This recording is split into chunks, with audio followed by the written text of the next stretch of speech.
Hello guys! Welcome back to my channel. Today, gagawa tayo ng gulay gisado.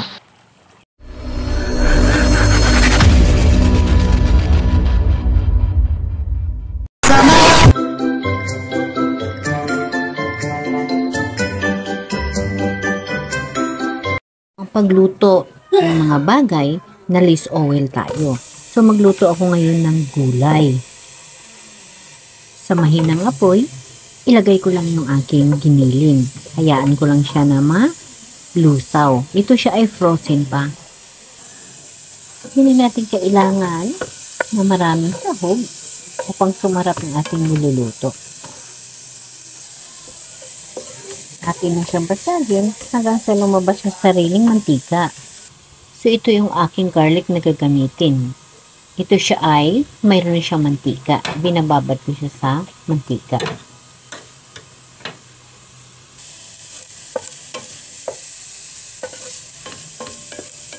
So, ilagay ko na yung ating garlic.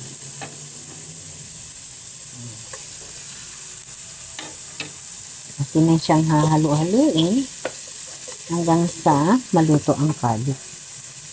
Ilagay ko na rin yung onion. So, maluto na yung ating garlic ang onion sa kaunting mantika na nakababad sa garlic. So, imimix na natin siya. Patayaan siya na maluto.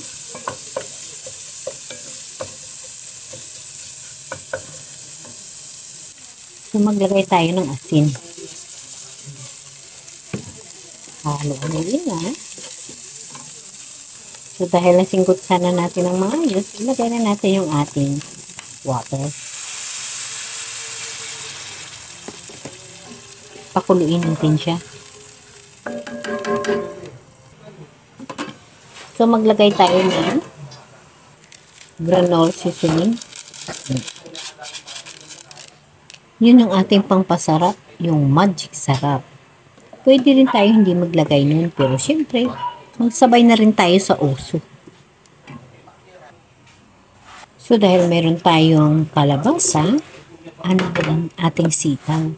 I-mix natin yan, takipan lang natin hanggang sa kumulo ng todo. So, ito na siya. Hukayin na natin ng dahan-dahan para hindi na durog yung kalabasa. Para lalong masarap yung ating gulay, lagyan natin ng Knorr seasoning. Ayan. And then, i-off na natin.